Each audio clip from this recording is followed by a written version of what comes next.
And it looks like we are live. Awesome. All right. How is everyone doing today? Thank you so much for joining me. My name is Jason Levine, and for today's brief live stream, I'm going to be talking to you about one new feature in particular that is new to the Premiere Pro track mixer, and then another which is something that gets asked all the time, which is how to properly use and set up submixes in Premiere Pro, which you can also do, of course, in Audition. It's a little bit different in Premiere. Same concept, same basic setup, but slightly different. So we're going to go over that and show you how you can leverage that for different types of sound design directly inside of Premiere Pro. So as always, thank you for joining us on Twitter, Periscope, Facebook, and YouTube. Quick couple of shouts here. Hello to Hassan, Michael Westcott, Richard Stano, Daniel Vargas, Amy Schiavo. Ready to expand your knowledge. Thank you. Christian Danville from Denmark. Jet Lu from Taiwan. How are you? All right. Wawan Durzen, Jarain Durzen is watching. Very nice. Bruce Johnson. Don't mute my mic this time. Thanks, brother. Some friends from Sweden here. Very good. Leo Henrique. Hello. All right. Tyson Murray. Bob, sup, Imran, what's happening? Desiree, David, presenter, how are you? Okay, well, let's go ahead and get right started. And as always, I'm going to go through this kind of quickly, show you a couple things, and then go back to the chat for questions. So just to kind of keep it tight. All right, so let's go ahead and switch the screen over here. And we're going to start in a familiar project, one that I've shown many times on the stream here before. This is from a short film called See You Around, directed by Oren Brimmer. This is actually something that you can see. You can see the entire short film on Vimeo, as well as, I believe, on YouTube. And this one is fantastic because it has all of the elements for sound mixing and sound design that you would ultimately need. And also has a number of things that really make using submixes and subgrouping super essential to just a more efficient audio mixing workflow, especially if you don't ever plan on leaving the Premiere Pro audio mixer. So the first thing we're going to talk about, I'm going to play a couple seconds of this and then point out a couple of things that you're hearing. I'm going to put headphones on just so I can hear everything the way that you're hearing it. And what you'll notice in this first part of the scene, we've got a bar scene here, and you're going to hear some music. You'll hear a live band, well, what's supposed to be a live band playing in the background, and then a couple of people exchanging some dialogue and some sound design. So take a quick listen to this first and let you hear kind of what's going on here.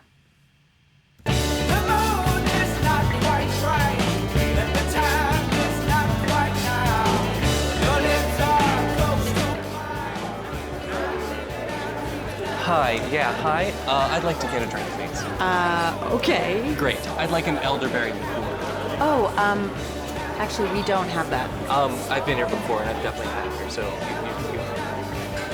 Oh, okay. I've only been working here for 5 years, so let me just check on that for you. Thank you. All right. I love this. Every time I see this, seriously, probably 1,000 times, it always makes me laugh. She just waits there for like 20 seconds and then says, yeah, no, we don't have that. So great. Okay. So a couple pieces of dialogue, couple people, different speakers. You've got some ambient sound, obviously kind of recreating the sound of the bar. As many of you will know, or maybe you don't all know, when you shoot things like this on location, you don't actually have everything, all the noise and everything going on in the bar. No, of course not. That's always added after the fact. So you find different sound effects libraries to kind of augment that background sound. And then you can use different types of DSP effects to really kind of sell it sonically. And then, of course, we've got the music. And one of the key things that you'll notice, too, with the music, and we'll get into this in a moment, is, it starts out kind of what you'd hear like off the record, off the original track. And then as he turns his head to walk towards the bar, now it sounds like it's sort of behind them in the background. And how do you achieve that effect? Well, a really easy way to do that is via submixes and reverb, and I'm going to show you that. But before we get there, the first thing I want to talk about are copy and move effects in the Premiere Pro mixer. This was a #1 user request up on our user voice, which was simply the ability to take any existing effects that you may have already placed in your track inserts and just copy them with all of their associated settings over to another track. This may seem like a really simple thing. Unfortunately, we just didn't have it in Premiere Pro prior to the most recent April NAB update. So let's just start first by taking a look and a listen to some of the ambient tracks that we have here. So in this particular timeline, we've got 2 sets of ambient bar noise. Okay, the first one here, which is contained on track 5, just play a little bit of this for you. All right, so you can hear we've got some nice stereo sounding bar noise, clinking, glasses and people talking. Now, for those of you watching on Twitter Periscope, it's being delivered in mono. Sorry for that. But if you're watching on YouTube or Facebook, you'll hear it in stereo. And then we have another track here, which is really, again, just sort of I think it's an alternate take of this same kind of bar chatter. All right. Kitchen sounds, all the stuff to really just sell that background noise, right? And all the people, all the chatter, even there seems to be some like air conditioning noise in there. That's okay. It's all sort of part of the sound design. Now, one of the things that I wanted to do was after, sort of working on this first track here, you'll notice that I added some stereo expansion as well as a delay. So if I go ahead, let me first just turn these off, all right, and play this back for you. So here's the original. Sounds fine. It's just not very alive. So first, let's turn on the stereo expansion. You may have noticed it just got a little bit wider if you're listening on headphones or decent speakers. And then I put on a very simple delay, which just kind of gave it a little bit of a sort of slapbacky kind of effect. Again, we're using a very, very short delay here, about 80 milliseconds. Now, if we increase the delay time, I'll keep playing this back.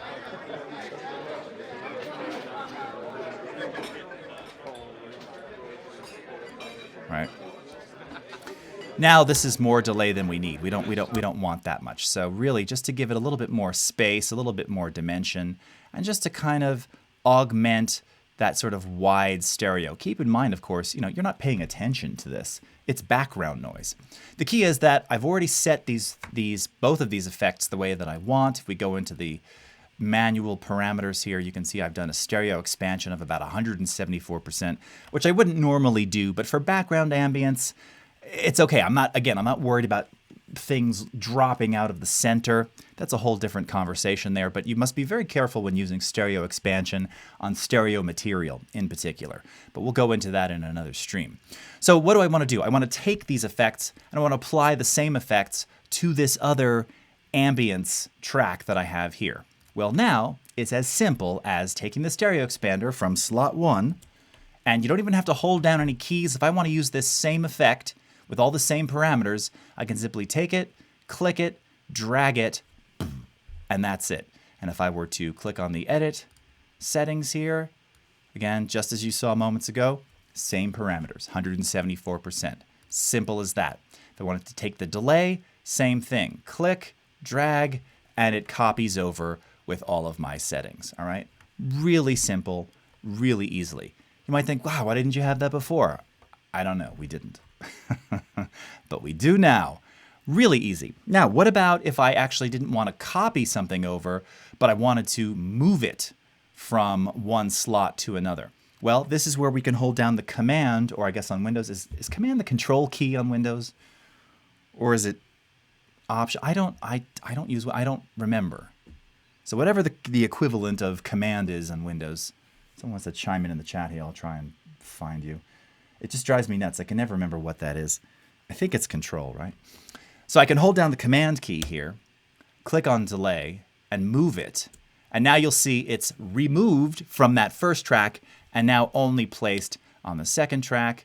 And again, if we were to look at the settings here, you should see that they are effectively the same, okay? So again, copy it over, same, all right? If we want to move it over, we can hold down the command key, click and drag, and it moves it over real easily. I don't necessarily know why you'd move and not just drag copy. Why hold down a modifier if you don't need to, frankly? Seems like extra work. But that's the key now. There's nothing to it. It's actually super intuitive, right? Oh, I want this over there. It just copies it right over there. Love that. All right. So now we have the same sort of stereo effects applied to this ambience track as well. Oh, and here I'll copy the delay over as well.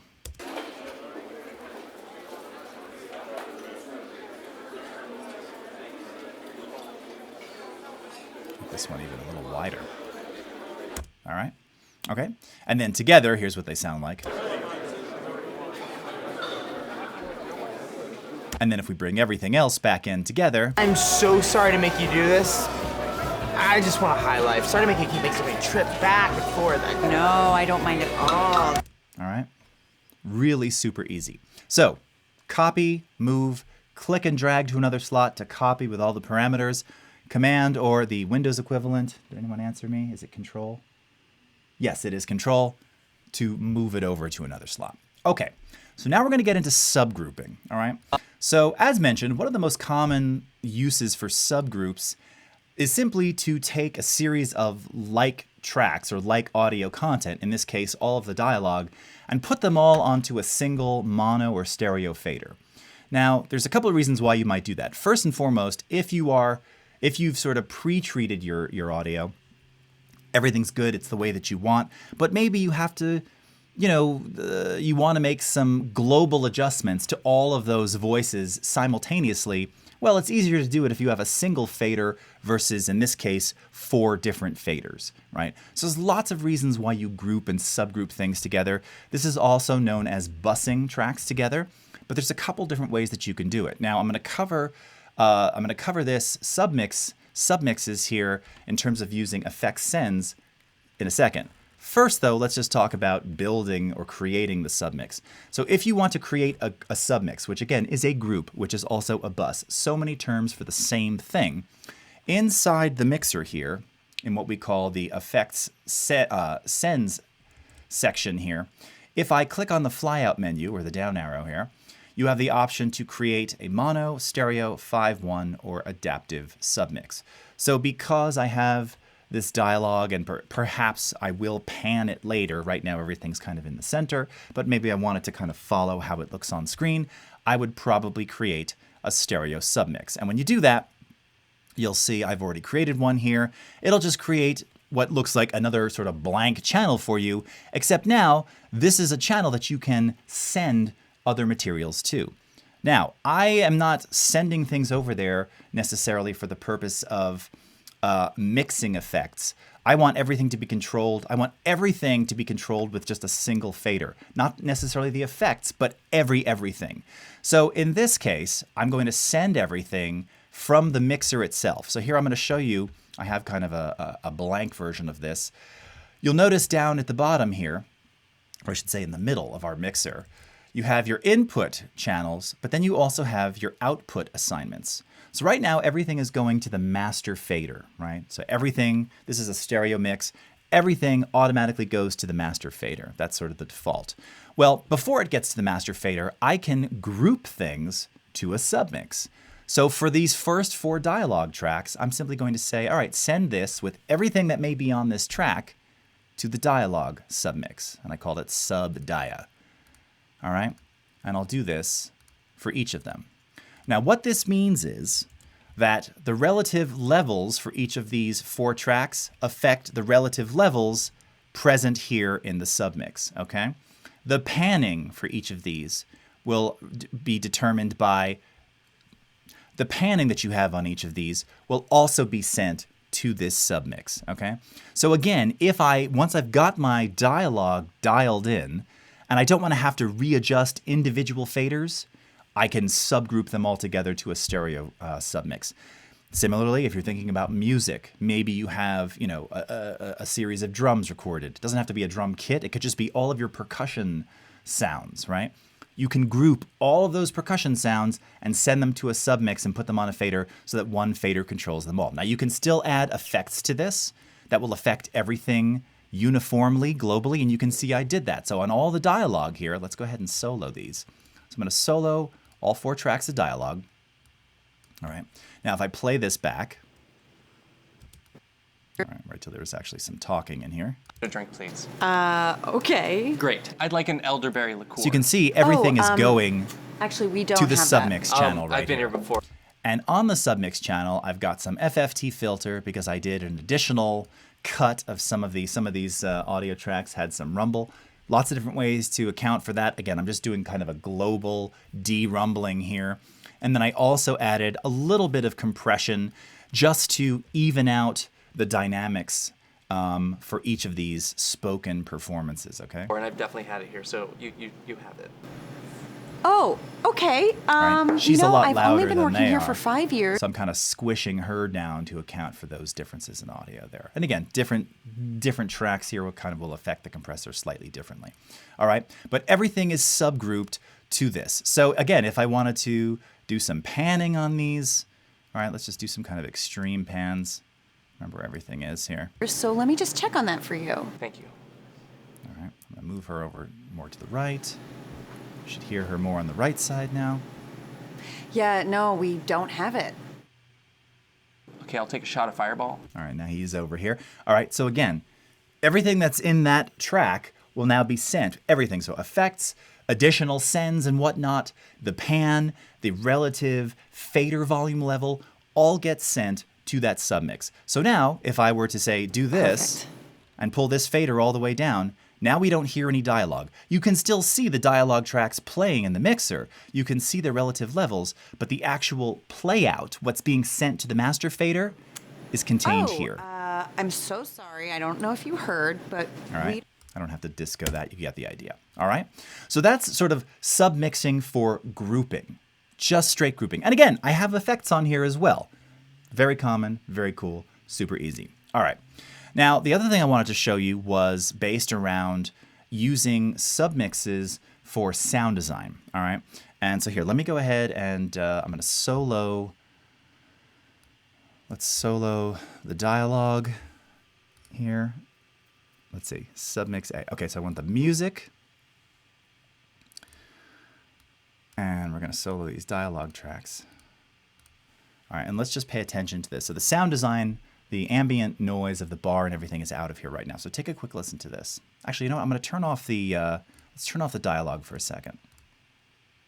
So you just hear the music, all right? So the music's going to start. It's going to sound like if you're listening to it off of Spotify, right? It's kind of in your face right there. He turns around. And then as it cuts away, right? Because this perspective doesn't change here. Yes, we do a little rack focus from him over to the bartender, but we're still in the same shot. When the shot cuts, now it sounds like, right, the band is sort of behind him, right? It's a different perspective. So now it feels like we know there's going to be some talking. So how do you achieve that? Well, it's really easy to do that with submixes and what's called a pre-fader send. And we're going to get into that. So what we're doing here is we're going to be able to send the signal of the music to a separate mix, to another submix, but we're going to do it pre-fader. Now, pre-fader means before this master fader, okay? Before it hits this master, which means we have complete and total control of that music signal on another fader. Let me show you what I mean. So if we come over here, all right, let's take this out for a second. And let's go to our music. And once again, I'll show you here. So let's say we wanted to create another submix. So I would create a stereo submix. Now I've already done it. It's this one here, submix A and B for ambience. All right, let's go ahead and add this, all right, to this music track. So it appears here in our sends. And if you right-click, control-click on this, here's where you can choose pre-fader or post-fader, all right?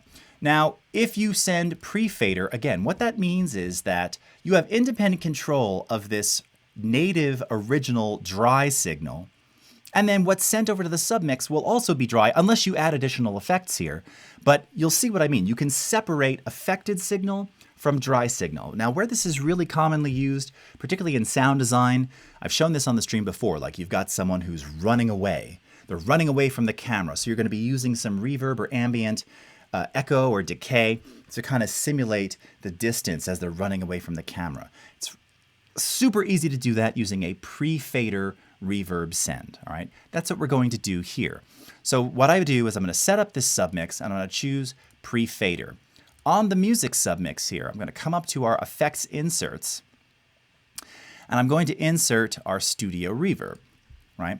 Because I want to be able to simulate that sound of the band kind of behind him, kind of, you know, in the club, but again, a little more muffled, a little further away without that direct sound, all right? So the first thing you need to do is adjust the send level. Well, first, let's go ahead and set some parameters here. I'm going to solo this. All right, we'll solo our submix as well. All right. And the first thing I'm going to do is start with a reverb. Now, you can design this in any way you want. We actually have a really cool one here. It's called Outside the Club. All right. And this is going to allow you to hear what this reverb sounds like. Now, what's really key about this, remember I told you, you have independent control of the direct signal and then this submixed signal. I want you to remember, right now we're at minus 14.8 dB on the fader here. I'm going to drop this all the way down because right now we're only going to hear the reverberated signal here. And we're going to do that by adjusting the amount of the send level, okay? So we're going to send level to this reverb. Take a listen, watch this, here we go. All right, so again, the more level I send, the more gets fed to that reverb submix, okay? And that's pretty cool. It does. It kind of sounds like, again, what was this called? Outside the Club. Maybe we want to add back in just a little bit more direct signal in there, okay? So let's go ahead and play this.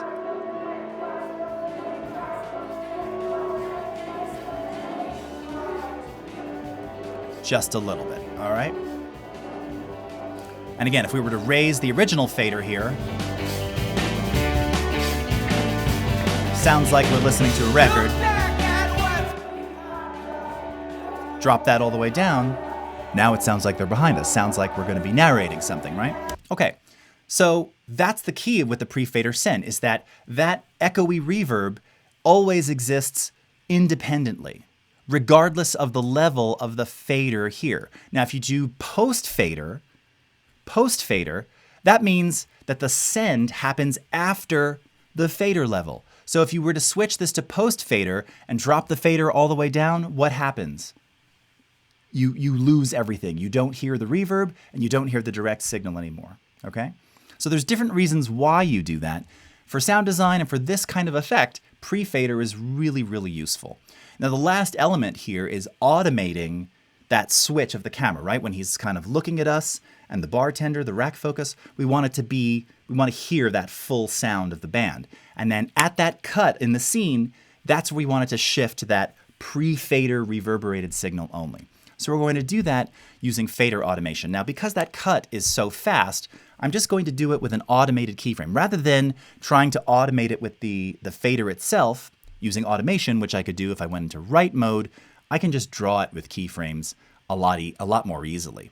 So again, the native, we wanted it to start at around 14.3 dB. Okay, I'm going to come over here down to our audio track. Now, if you don't have keyframes showing, you can see I have this show keyframe option here. If you don't see those keyframe options, this is found in the wrench menu of the timeline panel, okay? Show audio keyframes. You want to make sure that that's checked. I'm not sure that that's checked by default. Additionally, if you go into the customize audio header, you want to have this show keyframes button enabled down there. And you do that simply by dragging this down into the panel, okay? My UI is all squished because of the resolution here, so I'm not going to show you that again. It's already in here. So I'm going to click on show keyframes. And when you do that, now you have access to all of the keyframes of all of your various effects, anything that's on this track, including send level, volume and mute for the track itself, and then the panner. So what I want to do is I want to affect the volume of the fader on that original music track, right? Because again, it's independent of the send level. We could also automate the send level if we wanted to, but I have some of that send. I have it going there already, so we kind of hear that echoey sound. It's already there in the background. You kind of perceive it. You don't really notice it until the scene cuts. So I want to make sure that we're looking at the volume track keyframe, all right? And that's going to be this little line that we see right here. So let's go ahead and play this back, and I'm going to look for the exact frame where it cuts away.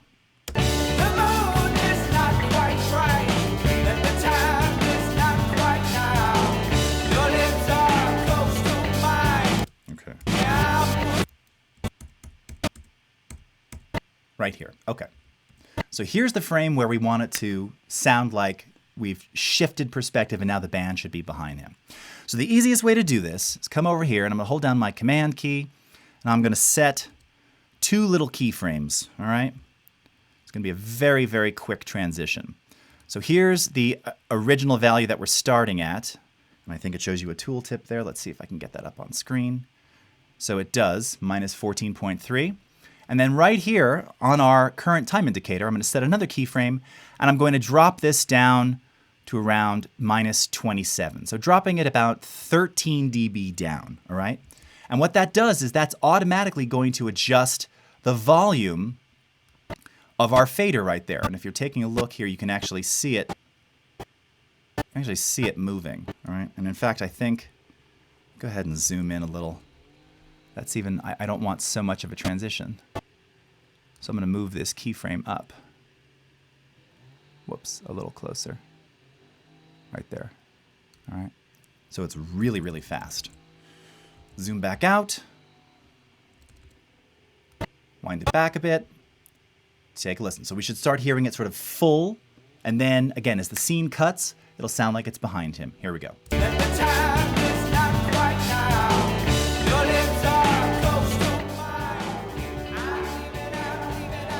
All right, and if we were to put the dialogue back in, let's re-solo all these. All right.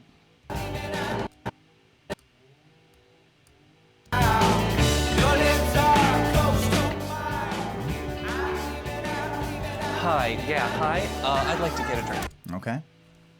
Really simple, right? So easy. And again, maybe we want to, dip the music down even more. Maybe we want a little less of the submixed master of the music. Okay. Great. I'd like an elderberry liqueur. Oh, I still have these all panned, yeah. Okay. So we just made a slight adjustment so that it's a little bit quieter. Hi, yeah, hi. I'd like to get a drink, please. Okay. All right. It's so easy to do. So that's a pre-fader send. This can be so useful. Now, again, for vocals and things, if you think about mixing music or doing anything where this is really commonly used, if you had some very elongated reverb, right? Some very, very lengthy, huge duration, long-tailed reverb, and you want to be able to control the direct signal of your vocalist as well as how much echo is coming through in the mix, you send it pre-fader to a submix, right? And then on that submix, you have the reverb. So regardless, you always have direct control, in this case of your vocal here. The direct vocal is here, right? But then you have the echo, the reverb of the vocal, self-contained here. Now, another little technique to keep in mind, if you're going to do something like this, and here I can even show you with, let me unsolo everything. Do these same solo controls work as an Audition? They don't. Okay. Let me show you what I mean just so you can get an idea. One thing to keep in mind, when you use pre-fader, typically you're going to have 100% of what's known as the wet signal on that submix. And the reason for that is because your main fader is always dry. Or again, you can have additional effects there, but it's that sort of that original dry sound. You're sending it to this subgroup to add some of that ambience or reverb. So typically you want 100% wet. Now in the case of this particular scenario that I created here, I added back in through the submix a little bit of the dry signal, okay? But traditionally, typically you're gonna have like 100% wet because I don't need the dry signal here. I already have the dry signal, so I can balance the two, okay? But let's do something kind of extreme, like really echoey. So we'll do something like a hall, okay? So let's drop the dry signal and let's solo our submix here. Oh, sorry, and our music as well. There we go. All right. Okay. Oh, and I have our automation on here. Hold on, let me turn this off. All right. So in this case, this is all of the echo. This is just reverberated, decayed music, right? So imagine if this were a vocal. This is where all the echo of the vocal is. If I want to add some of the original in here,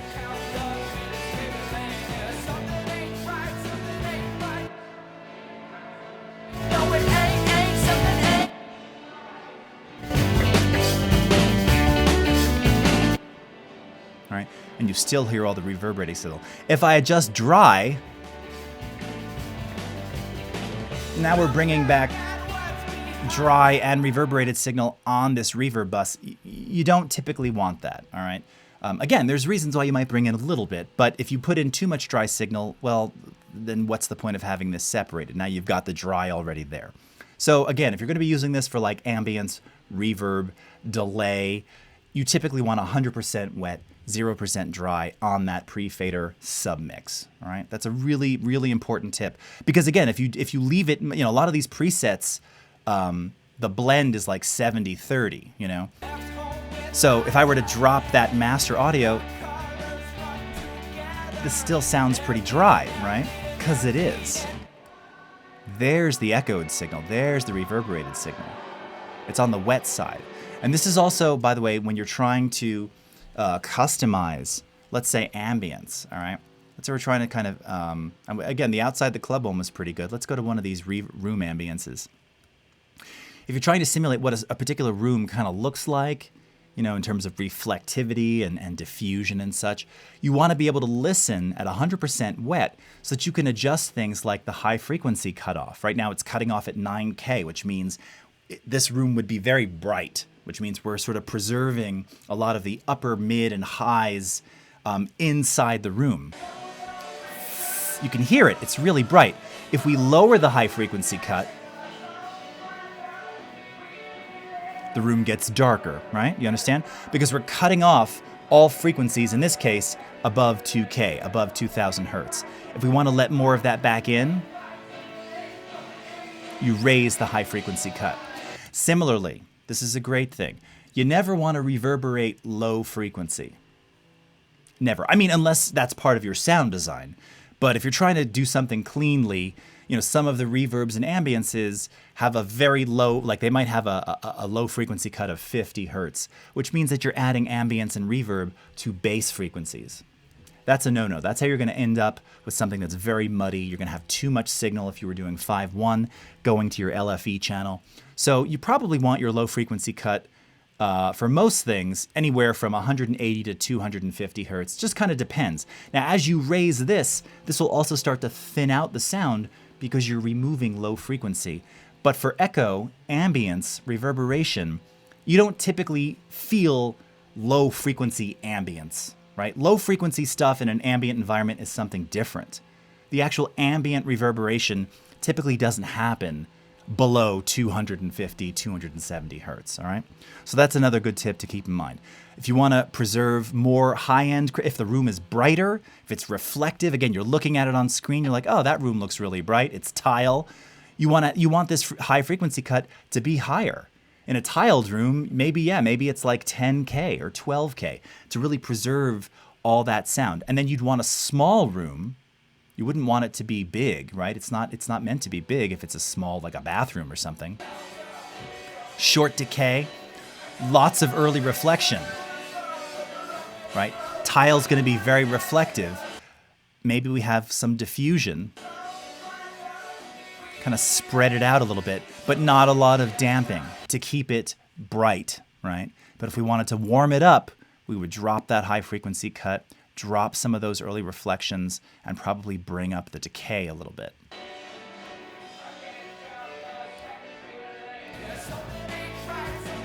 All right. Now if we bring everything back in, let's see.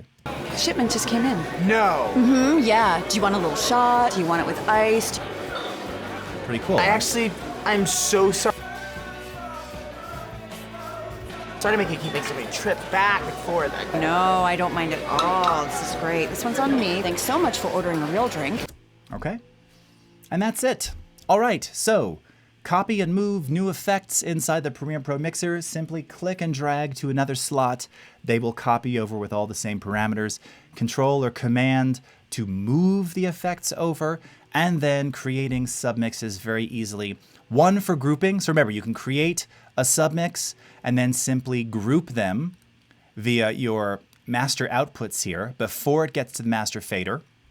Or you can also send things. Now, by the way, the other benefit of using the sends as opposed to the master output here, is that you have independent control of how much each of those tracks is being sent to that submix. So again, when I'm sending everything here through the track output assignment, the full level of that track is being sent over to that submix, which is what I want.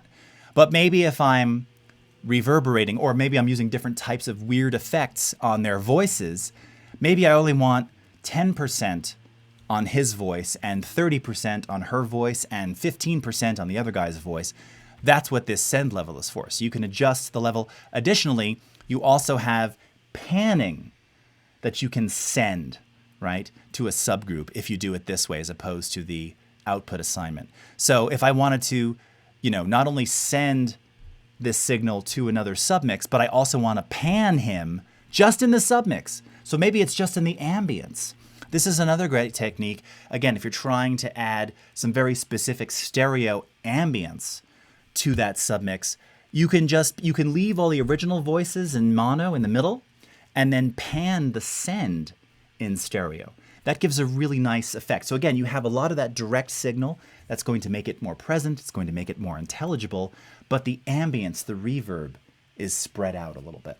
Right? This is a really common technique for dialogue mixing and for vocal mixing as well. Okay? All right, so let's go ahead and bounce over to the chat here and see what we've got. We'll start over on YouTube. Baz, good evening from the Netherlands. How are you? Chris, really great to see you. All right, thanks very much. Orion Craig, command is control. Sweet. All right. Art Filmworks from India. Nice to see you. Bright Entertainment. You're switching from Premiere to Resolve 16. Okay, how come? Frank, watching from Kenya. Very nice. Oh, thank you very, very much. All right. Let's go over here and see what we've got. All right. Daniel Vargas, is this something like Audition? So yes, you can do all of this on Audition. It just looks a little bit different, slightly different process, and the mixer looks a little bit different. Ultimately, it's kind of the same thing. Once you've created the subgroups, and in fact, they're called buses in Audition. So again, a submix, a subgroup, a bus, a group, all effectively the same things. If you were to do the track output assignment in Audition, that actually happens at the top of the track versus here kind of in the middle. It's just slightly different placement of the elements, okay? Leo Enrique, amazing. Thank you very much. Mir Hassan, Karazmi, all right. Saber, okay. Oh, I see. Okay, Michael Westcott. Yes, you found the little. Yes, it is tricky. And pointing out, so he was saying he's having trouble. How do you get to the effects and the sends?